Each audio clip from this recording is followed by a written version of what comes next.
Hi friends, welcome to Anusha vlogs. Friends, మీరైతే బాగున్నారా? నేనైతే చాలా బాగున్నాను. నేను ఒక చిట్కా చెప్తానండి. ఇది తెల్లగలిగే చెట్లు అండి. తెల్లగలి చెట్లకి ఆకులన్నీ తెంపేసుకొని ఇవి మాత్రము నీటిలో మరగబెట్టుకొని తాగి ఉంటే మనకు కిడ్నీ స్టోన్స్ ఉన్న వాళ్ళకి, థైరాయిడ్స్ ఉన్న వాళ్ళకి, క్యాన్సర్ ఉన్న వాళ్ళకి చాలా బాగా పనిచేస్తారండి. ఇంకొకటి ఏంటంటే ఈ ఏళ్ళని ఈ ఏళ్ళను మనం ఆవు పాలలో ఏళ్ళ వరకే కట్ చేసుకోవాలి. ఇది ఓన్లీ ఒక ఏళ్ళే. ఈ ఏళ్ళను మనం ఆవు పాలల్లో ఉడకబెట్టేసుకొని ఆరబెట్టి మనం పౌడర్ చేసుకోవాలి. పౌడర్ చేసుకొని రోజు కళ్ళకు పెట్టుకున్నది ఉంటే అవి కొమ్మలు చూపించిన కదండి. ఇవి నేను వాటి అయితే ఆకులు తెంపేసి నేనైతే కూర వండుకున్నాను. ఫస్ట్ మనము ఇవి కూర పోపు చేసుకోవాలి. పోపు చేసుకొని మనం నూనెలో పచ్చి వాసన పోయేదాకా వేపుకోవాలి. వేపుకున్న తర్వాత ఈ పప్పును దానిలో వేసుకోవాలండి. ఈ పప్పును దీనిలో వేసుకోవాలి.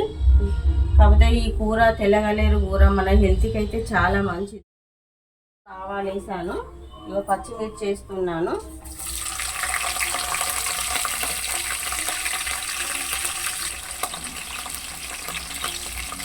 ఉల్లిగడ్డ వేస్తున్నాను,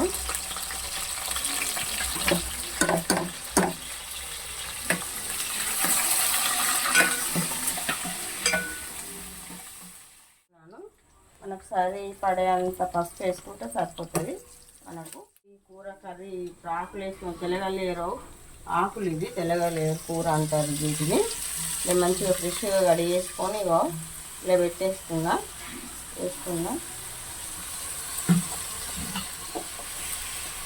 లైట్గా ఉప్పు వేసుకోవాలి.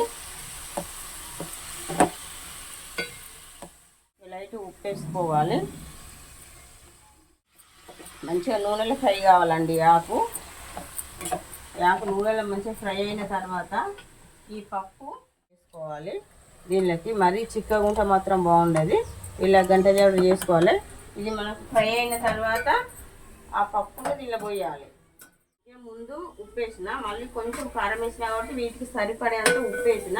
ఇక చూడండి, ఒక కూర ఇలా మగ్గింది. ఒక పచ్చి వాసన అంతా పోయేటట్టు ఇలా అయిపోయింది కూర. అప్పుడు మనము ఈ పప్పును దీనిలో పోసుకోవాలి.